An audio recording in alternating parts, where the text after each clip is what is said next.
अब हम इसका दूसरा सवाल करेंगे। दूसरा सवाल हमारे पास आता है यहाँ पे, ठीक है। दूसरे सवाल में क्या है, in a multi colour tool crib request per tool exchange according to the Poisson distribution at the rate of 17.5। मतलब हमारे पास लेमडा 17.5 रिक्वेस्ट पर आवर है। ईच क्लर्क कैन हैंडल और एवरेज 10 रिक्वेस्ट पर आवर के हिसाब से ये request handle करता था। म्यू की वैल्यू हमें दी हुई है। तो cost of hiring a new clerk जो होती है हमारी ऑपरेटिंग कॉस्ट 12 है पर आवर के हिसाब से। The cost of loss production मतलब पेनल्टी कॉस्ट, वेटिंग कॉस्ट जो होती है हमारे पास वो है 50। हमें optimal number of clerk decide करनी है फॉर द फैसिलिटी के लिए कितने नंबर ऑफ क्लर्क हम करें। इस सॉल्यूशन में क्या होता है, हमें डिसाइड करना होता है कौन सा मॉडल एमएम का कौन सा मॉडल यूज़ करें, लाइक कितने क्लर्क हम लेंगे, कितने नंबर ऑफ सर्वर लेंगे वो डिसाइड करना है, ठीक है। This is the general cost model example. Okay, यहाँ पे हमारी कॉस्ट जो नॉर्मल इक्वेशन है वही दी हुई है। इसमें भी हमें एलएस की वैल्यू फाइंड कर ली है, ठीक है, लेकिन हमें इसमें मॉडल भी दिया हुआ है, ठीक है। ऑल्सो नोट दैट द यहाँ पे हमें नोट करना है कि also note the LSC in the function of the number of parameter in the crib. अब हमें यहाँ पे देखो लेमडा हमें गिवन है, ठीक है, रिक्वेस्ट गिवन है, म्यू हमें गिवन है। अब हमें फाइंड करना है कि हम कितने क्लर्क मतलब कितने सर्वर ले सकते हैं, कितने सर्वर हमारे पास होंगे वो कैसे फाइंड करेंगे। लेमडा पर म्यू की वैल्यू निकालेंगे। लेमडा की वैल्यू 7.5 है, म्यू की वैल्यू 10 है, तो उसका जवाब आता है 1.75 जो अप्रॉक्सीमेट 2 के बराबर होता है। जो हमारी जो रो की वैल्यू हुई, रो की वैल्यू अप्रॉक्सीमेट 2 के बराबर आ जाती है। तो इसका मतलब कि जो हम सर्वर लेंगे वो 2 लेंगे या 2 से ज़्यादा लेंगे इस एग्जाम्पल के लिए, ठीक है। अब आगे क्वेश्चन के स्टेप्स मैंने लिखे हुए किस तरह सॉल्व करना है। Step two compute. अब ऑफर लोड जो होता है ना वो कंप्यूट करेंगे। पहले फाइंड करेंगे लेमडा अपॉन म्यू, उसके बाद सर्विस यूटिलाइजेशन फाइंड करेंगे ए अपॉन सी का हो जाएगा number of server. Probability find करेंगे ऑफ जीरो रिक्वेस्ट। जब हमारे सारे सर्विस आइडल होते हैं तब उसकी प्रोबेबिलिटी क्या होती है कि रिक्वेस्ट जीरो रिक्वेस्ट है, हमारे पास कोई रिक्वेस्ट आई नहीं, उसके वो फाइंड करेंगे। इसका फॉर्मूला गिवन है probability that request must wait, मतलब कि कितनी किस वक्त सर्वर बिजी था उसके लिए भी हमारे पास फार्मूला। उसके बाद हम फाइंड करेंगे एल क्यू फाइंड करेंगे, एल क्यू के फार्मूला के बाद हम फाइंड करेंगे एल एस का जवाब हमें मिलेगा, ठीक है।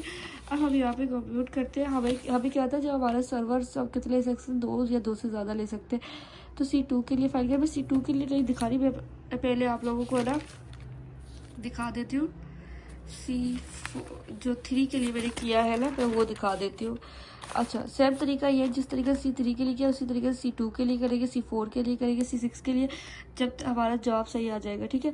अब मैं आगे बताऊंगी कैसे जवाब सही आता है। ऑफर लोड क्या है, लेमडा अपॉन म्यू करेंगे 17.5, ये हमारा ऑफर लोड हो गया। तो सर्वर यूटिलाइजेशन का फॉर्मूला क्या था, ए अपॉन सी। अब हमारे पास ए की वैल्यू यहाँ पे ये है, ऑफर लोड ये 1.75 है और इसकी सी की वैल्यू 3 आ गई, 0.583 हो गया। अब हमें दिखा रहा है कि हासिल हमारा जो ये वैल्यू है रो की वैल्यू जो आई है अभी ये लेस देन 1 है, देयरफॉर सिस्टम हमारा स्टेबल है। इसका मतलब सिस्टम स्टेबल हो गया। अब प्रोबेबिलिटी चेक करेंगे जब हमारा क्लर्क जो था फ्री मतलब कि फ्री आइडल था, फ्री था, तो उसका ये फॉर्मूला है summation n equal to 0 n-1 और हमारा जो फार्मूला था ये वाला फार्मूला, मैंने यहाँ पे फार्मूला नहीं लिखा, मैंने फार्मूला स्टेप में लिख दिया था, ठीक है।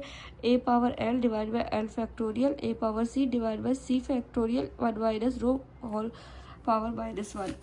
तो हम यहाँ पे डायरेक्ट मैंने फॉर्मूले में लिख दिया है। अब हमारी जो a की वैल्यू आई थी वो मैंने डायरेक्ट लिख दी है 1.75 पावर l, ठीक है, डिवाइड बाई l फैक्टोरियल। अब n क्या होगा, हमारे पास नंबर ऑफ सर्वर कितने हैं, हमारे यहाँ पे 3 के लिए ले रहे 3 है, तो n-1 मतलब हम 2 तक जाएंगे, ठीक है, plus 1.75 a power c divide by c factorial 1 minus rho power ही आ गया। अच्छा, ठीक है, पहले तो हम l के लिए जाएंगे, l फैक्टोरियल, तो 1.75 पावर 0 और पहले हम 0 के लिए निकालेंगे, फिर हम 1 के लिए निकालेंगे, 2 के लिए निकालेंगे, क्योंकि n-1 तक जा रहे हैं तो अब 2 तक जाएंगे, फिर प्लस, फिर हम ये निकालेंगे, ये 1.75 आ गया और हमारे पास c क्या है, 3 है, 3 फैक्टोरियल 1 माइनस रो की वैल्यू हमारे पास क्या आ गई थी 0.583, ठीक है, पावर -1। और इनकी जब कैलकुलेशन की तो हमारे पास ये पी नॉट की वैल्यू आ गई। पी नॉट की वैल्यू आने के बाद हमें निकालना है कि हमारा प्रोबेबिलिटी निकाली जब हमारा क्लर्क जो था बिजी था, तो उसके लिए formula A power C P dot divide by C factorial 1 minus P.